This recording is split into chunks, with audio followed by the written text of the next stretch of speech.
चलो, तुम लोगों को इंडस्ट्री में पढ़ाए थे, अब आ जाएगा यहाँ से आगे। कौन सा धातु है? यूरेनियम। यूरेनियम को कहा जाता है metal of hop. Metal of hop मतलब आशा की धातु। देखो, परमाणु ऊर्जा के दो स्रोत, एक का नाम यूरेनियम, एक का नाम थोरियम। यूरेनियम और थोरियम। थोरियम पाया जाता है मोनाजाइट बालू से, भारत में, केरला में। कौन बालू है?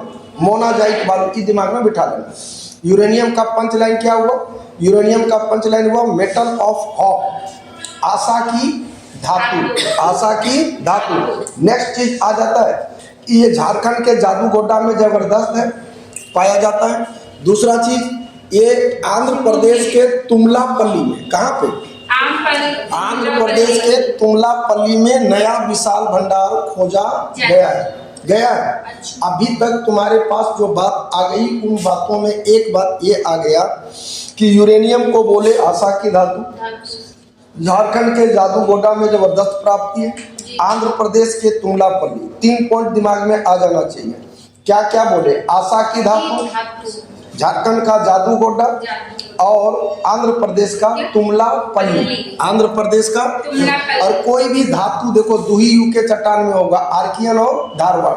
कारण साफ है, क्योंकि अर्थ चला था कहाँ से? सन से।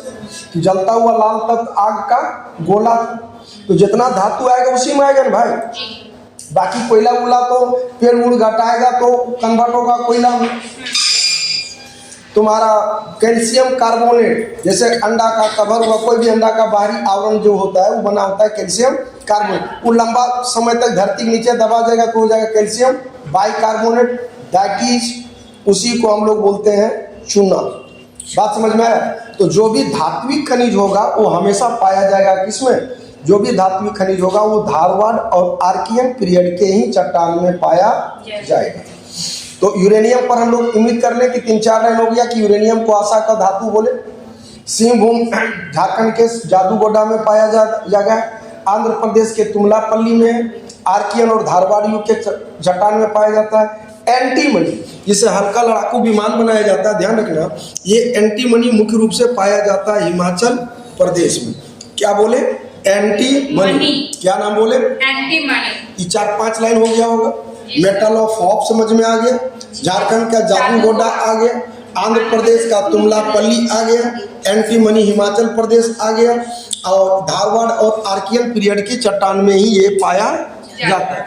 अब ले लो टाइटेनियम। टाइटेनियम जो है हल्का धातु और मजबूत है, हल्का भी है और मजबूत है। तो देखो, फाइटर प्लेन बनाने के लिए ऐसा प्लेन चाहिए जो एकदम हल्का हो ताकि ज्यादा ऊंचाई तक उसको फ्लाइट किया जा सके, उड़ाया जा सके। तो यही कारण है कि युद्धपोत हो गया, लड़ाकू विमान हो गया, मिसाइल हो गया, अंतरिक्षयान हो गया, इस सब में यूज करता है लोग टाइटेनियम को। डन है। यूरेनियम कंप्लीट आ गया, आशा की धातु बोल दिए, झारखंड का सिंहभूम का जादूगोड्डा हो गया, आंध्र प्रदेश का तुमलापल्ली हो गया, आर्कियन और धारवाड़ युग का चट्टान हो गया। एंटीमनी में हम तुमको बतलाए हिमाचल प्रदेश। टाइटेनियम में बोले कि हल्का धातु है, ये फाइटर प्लेन वगैरह बनाने के काम में आता है। अब आता है पवन शक्ति, जिसको हम लोग पवन ऊर्जा बोलते हैं। बताओ, बचपन में लोग घुर्नी घुराता है, अरे तुम लोग भी घुमाई होगी। हाँ। जितना तेजी के साथ दौड़ेगी उतना तेजी के साथ घूमेगा। अब बताओ, जिस पॉइंट पर घूमेगा वहां घर्षण होगा कि नहीं? अगर घर्षण होगा वहां आवेश जनरेट होगा। अगर उस आवेश को स्टोर करके रख ले तो बतलाओ वही बिजली हो या नहीं? ध्यान रखना, बिजली का प्रोडक्शन किसी भी चीज से कर सकते हो, शर्त यही है कि वहां आवेश जनरेट होना चाहिए। शहरी कचरा से बिजली बनता है कि नहीं? वही करंट जब धातु में दौड़ता है वही मारता है झटका, जिसको बोलते हैं बिजली का झटका लगा। लेकिन वो बिजली नहीं, आवेश है जो धातु के इलेक्ट्रॉन में, धातु में पाए जाने वाले चलायमान इलेक्ट्रॉन में मूवमेंट देता है, गति देता है। तो पवन शक्ति, अब जरा गौर करो, दक्षिण भारत, इंडिया 0 डिग्री से 8 डिग्री ऊपर है, 0 डिग्री से 8 डिग्री ऊपर है, तो बट नेचुरल है, जो हवा चलेगा। दक्षिण भारत में परमानेंट विंड है, 31-35 डिग्री से 0 डिग्री की ओर आता है भाई जी। वर्ल्ड ज्योग्राफी में पढ़ाए नहीं पढ़ाए, पढ़ा दें। तो केरल हो गया, आंध्र प्रदेश हो गया, तमिलनाडु हो गया, तुम्हारा अंडमान निकोबार द्वीप समूह हो गया, लक्षद्वीप हो गया, ये सब पवन ऊर्जा का बहुत बहुत बहुत बड़ा स्रोत है। वहाँ पवन चक्की लगा दिया जाता है, बस 5 मीटर पर सेकेंड से कम स्पीड ना हो घूमने का, और 23 मीटर पर सेकेंड से अधिक स्पीड ना हो। ढेर स्पीड होगा तो पंखा टूट जाएगा, और कम स्पीड होगा तो घूमेगा नहीं तो आवेश जनरेट होगा नहीं। उसी आवेश को जनरेट करने के लिए पवन शक्ति देखो 5 मीटर प्रति सेकंड से लेकर के 23 मीटर प्रति सेकंड से अधिक स्पीड होना नहीं चाहिए। तो अभी सबसे बड़ा पवन चक्की गुजरात के कच्छ जिले में लगाया है। इसके लिए देखो तमिलनाडु, जितना आंध्र, दक्षिण भारत का जो भी इलाका है पवन शक्ति के लिए बेहतरीन जगह है। तो ये ऑप्शन हिट होगा क्योंकि हर जगह है। अब क्या है कि सबसे अधिक उपयुक्त कहाँ होगा, जो सबसे इंडिया के नीचे 0 डिग्री के करीब होगा वो सबसे उपयुक्त होगा, तो अंडमान निकोबार हो जाएगा। हाँ या ना, ये समझ में आया। जो जितना दक्षिण भारत में जितना अधिक नीचे होगा पवन शक्ति के लिए वो उतना उपयुक्त क्लाइमेट होगा। अब ले लो तुम्हारा नेक्स्ट आता है समुद्र तापीय ऊर्जा। ध्यान रखना, तमिलनाडु संसार का पहला स्थान है जहां 100 मेगावाट समुद्र तापीय ऊर्जा का प्रोडक्शन होता है। समुद्र ताप से ऊर्जा के उत्पादन का सबसे उपयुक्त क्षेत्र लक्षद्वीप और अंडमान माना जाता है। समुद्र तापीय देखो वेव जो आता है, हाँ या ना, तो वहां पर भी तो लेयर दर लेयर घर्षण ही होता होगा भाई। एक बात जरा सोच के देखो, हम लोग क्या करते हैं, पन बिजली बनाते हैं, तो पन बिजली के लिए क्या करते हैं, पानी को एक जगह स्टोर किए, स्टोर करके ऊपर से ढलान से गिराते हैं। इतना दूरी देखो, तुम हाथवा रगड़ो, दिवलवा कुछ हो या ना हो लेकिन हाथवा छोला जरूर जाएगा। बात समझ में आ रहा है। तो लगातार एक जगह पर जहाँ प्रेशर पड़ता रहेगा, घर्षण होता रहेगा, घर्षण तो वहाँ आवेश जनरेट होगा। तो ऐसे ही समुद्र तापीय ऊर्जा से बिजली का प्रोडक्शन किया जाता है। अब आता है ज्वारीय ऊर्जा। ज्वारीय ऊर्जा हम दिमाग में रख लेना, कच्छ और खंभात की खाड़ी।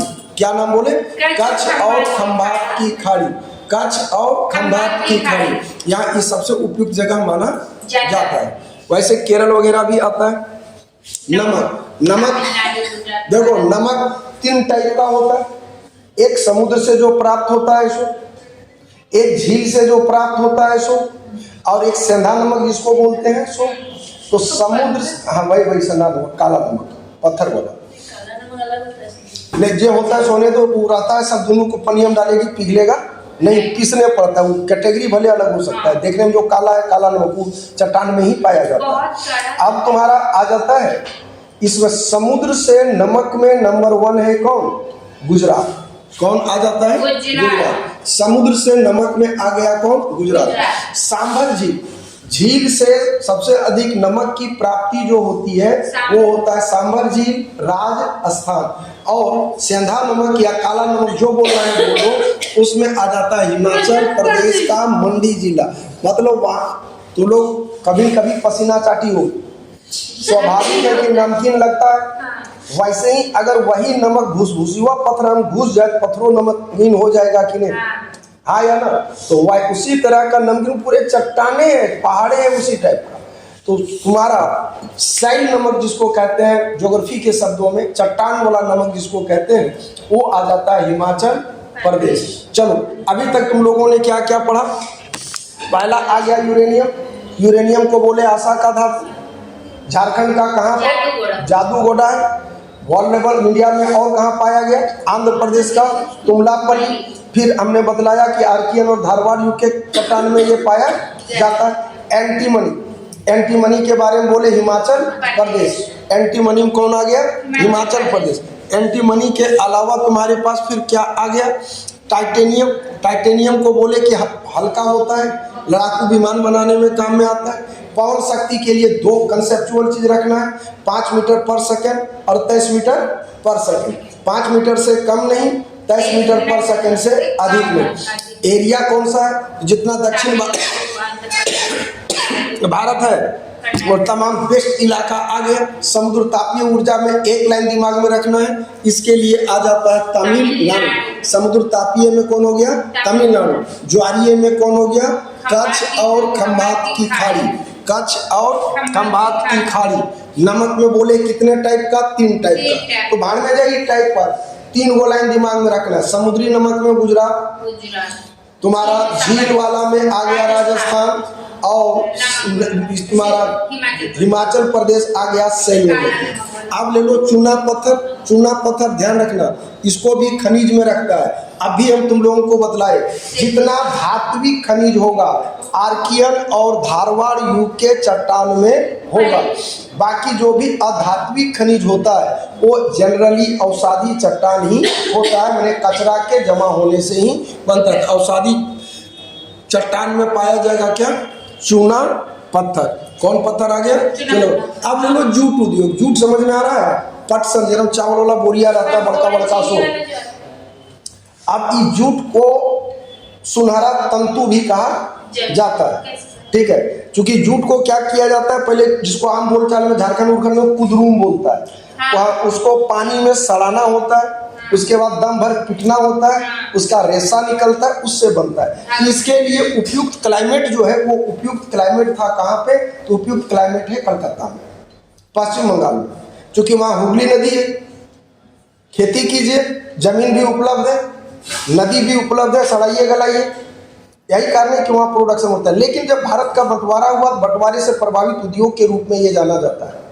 हुआ क्या कि भारत से अलग होकर बांग्लादेश बना, तो जमीन चला गया बांग्लादेश को, जमीन चला गया बांग्लादेश को, और मशीन रह गया भारत को। यही कारण है कि ये उद्योग बंटवारे से प्रभावित उद्योग के रूप में जाना जाता है। जूट का कुछ भी पूछे, इसका आंसर होगा क्या? तो इसका आंसर हमेशा होगा कलकत्ता, पश्चिम बंगाल। देखो बंटवारे से प्रभावित उद्योग है। 1854 में जॉर्ज ऑकलैंड द्वारा रिसरा के समीप पहला मिल स्थापित हुआ। जूट का सामान बनाने में भारत का प्रथम स्थान है, कच्चा जूट में प्रथम स्थान है। इसको सुनहरा तंतु कहा जाता है, गोल्डन फाइबर, बड़ी इंपॉर्टेंट है, गर्दा उड़ा पूछता है। बात समझ में आया? जूट का कोई भी प्रोडक्ट पूछेगा भारत के संदर्भ में, तो उसका आंसर एक ही जगह होगा, वो आंसर होगा पश्चिम बंगाल। डन है? हाँ या ना? अब तुम्हारा आगे आता है रेशम। रेशम होता है यार 4 टाइप का, 5 टाइप का छोड़ दो, एरी, मलबरी, तसर और मूंगा। क्या क्या बोले? एरी, मलबरी, तसर, मूंगा। एरी, मलबरी, तसर, मूंगा, ये 4 टाइप का। और रेशम के प्रोडक्शन में जो नंबर 1 स्टेट है, वो नंबर 1 स्टेट आता है कर्नाटक। कौन आ गया? कर्नाटक। कौन आ गया? कौन आ गया? देख रहे हो, तसर का 2 कैटेगरी कर दिया, भूल जाओ, 4 कैटेगरी हो गया। लेकिन वर्ल्ड लेवल पर रेशम का शुरुआत कहाँ से हुआ? तो वर्ल्ड लेवल पर रेशम की शुरुआत सबसे पहले चाइना से हुई, ठीक है, चाइना जनक है। अब आता है सूती वस्त्र। ध्यान रखना, सूती वस्त्र उद्योग का पहला कारखाना खोला गया था कलकत्ता के फोर्ट ग्लोस्टर में। लेकिन ये ज्यादा हिट हुआ नहीं। हिट हुआ कौन? तो हिट हुआ बम्बई का, क्योंकि उपयुक्त क्लाइमेट था। ध्यान रखना, गांव देहात में तो लोग देखी होगी कि जो तकली घुमाता है वो पानी छीट छीट के घुमाते रहता है। कारण क्या है कि अगर बहुत ड्राई हो जाएगा, सूख जाएगा, तो वो टूट जाएगा।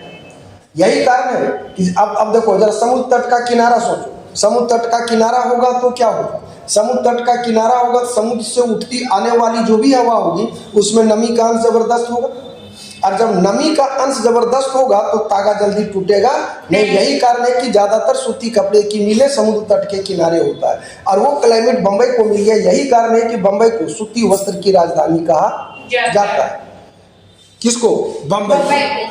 तो 1854 में सबसे सफल कारखाना यही आया। बंबई को क्या कहा गया? सूती वस्त्र की राजधानी।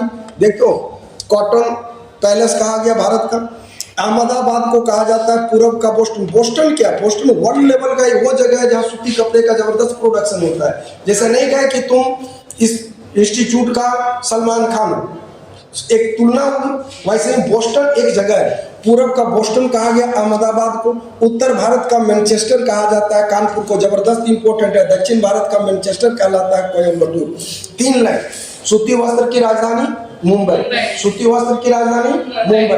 पूर्व का बोस्टन अहमदाबाद, पूर्व का बोस्टन अहमदाबाद। उत्तर भारत का मैनचेस्टर कानपुर, दक्षिण भारत का मैनचेस्टर कोयम्बटूर, दक्षिण भारत का कोयम्बटूर, दक्षिण भारत का, उत्तर भारत का कानपुर, उत्तर भारत का, पूर्व का बोस्टन अहमदाबाद, पूर्व का बोस्टन, और सूती वस्त्र की राजधानी मुंबई।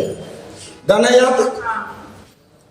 उसके बाद तुम्हारा आता है ऊनी वस्त्र। ऊनी वस्त्र में कुछ खास दिमाग में नहीं रखना। ऊनी वस्त्र में एक चीज दिमाग में रखना, ये है पंजाब। ठीक है, क्या नाम बोले? पंजाब। क्या नाम बोले? पंजाब। पंजाब ही सिर्फ दिमाग में रखना, यही काम का है, बाकी अटल पटल। अब ले लो चीनी उद्योग।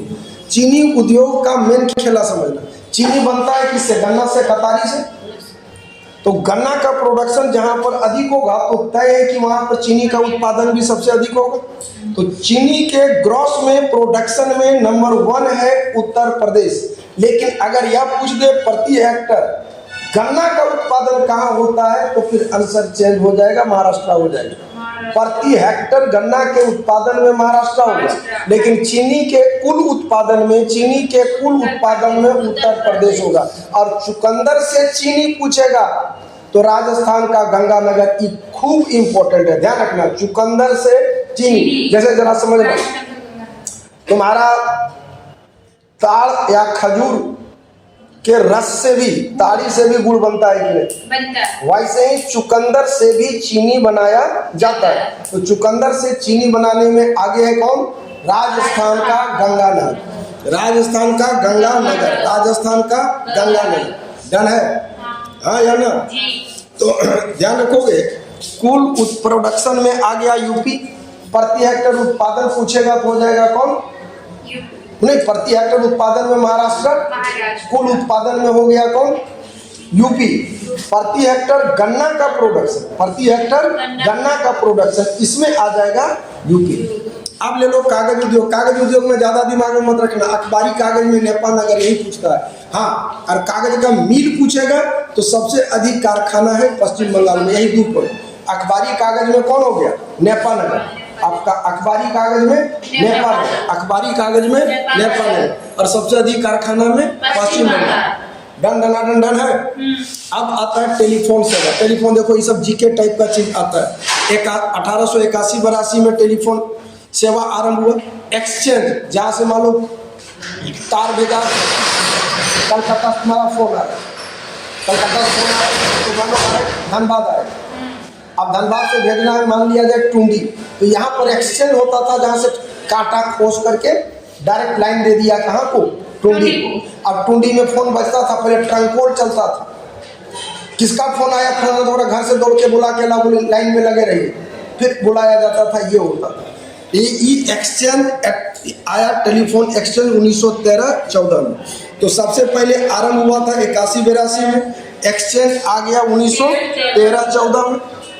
अब ले लो कागज उद्योग। कागज उद्योग तो समझा चुके हैं तुम लोगों को, हाँ या ना? डाक सेवा। डाक सेवा में दिमाग में रखना, सबसे पहले 1837 में आरंभ हुआ। डाक टिकट, देखो एक एक लाइन में अंतर है। डाक प्रणाली पूछेगा, सिस्टम तो 1837। डाक वाला में जो टिकट लगने लगा, डाक टिकट आ गया 1852। देखो, ये गवर्नमेंट के कमाई का इनडायरेक्ट स्रोत होता है। डाक में टिकट साटी, पैसा दी, टिकट पर मोहर लग गया, पैसा श्रेणी से बाहर। लेकिन टिकट नहीं लगा है तब तक वो पैसा, हाँ या ना? 1854 में इसके लिए एक अलग विभाग आया जो कहलाया डाक विभाग। मनी ऑर्डर आरंभ हुआ 1880 में। मनी ऑर्डर आरंभ हुआ 1880 में।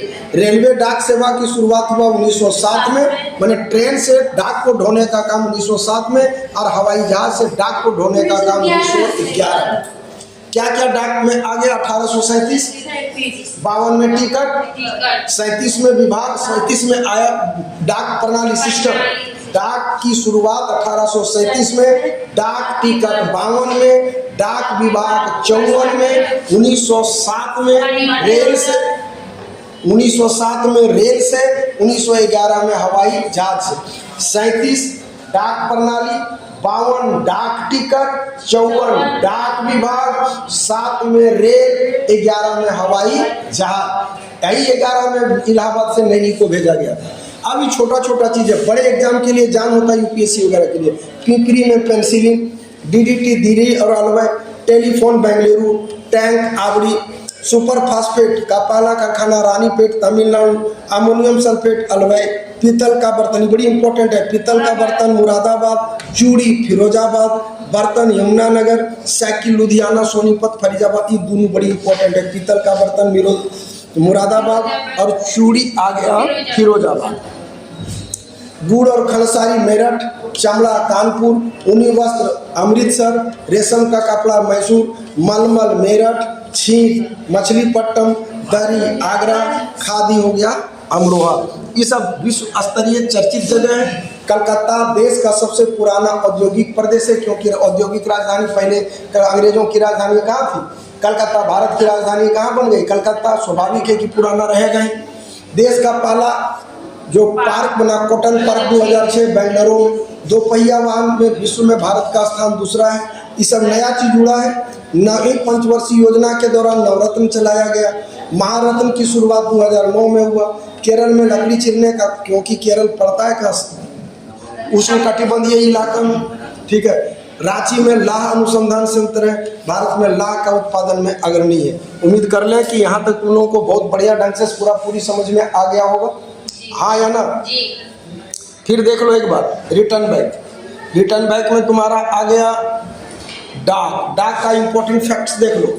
डाक में आ जाता है 1907 रेल और 1911। डाक शुरुआत हुआ 37 में, टिकट आया 52 में और डाक विभाग आया 54 में। कागज में 2 पॉइंट बोले हैं, अखबारी कागज नेपानगर और सबसे अधिक कारखाना हो गया पश्चिम बंगाल, ठीक है।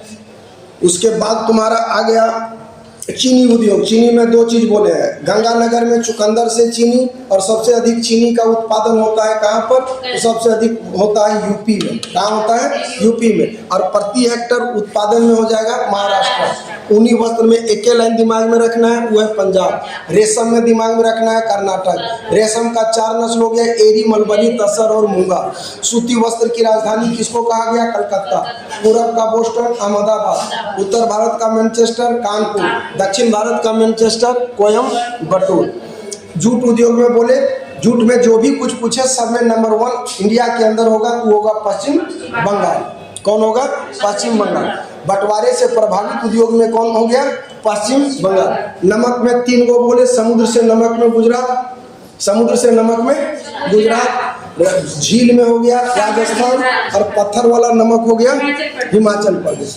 समुद्र तापीय में तमिलनाडु, बस एक लाइन तमिलनाडु। ज्वारीय ऊर्जा में कच्छ और खंभात की खाड़ी, कच्छ और खंभात की खाड़ी। अच्छा, पवन शक्ति में 5 और 23 और दक्षिण भारत 5 मीटर पर सेकंड से अधिक नहीं और 23 मीटर पर सेकंड से 5 मीटर पर सेकंड से कम नहीं और 23 से अधिक नहीं। दक्षिण भारत का टोटल इलाका आ जाएगा। टाइटेनियम से हल्का लड़ाकू विमान के लिए आगे।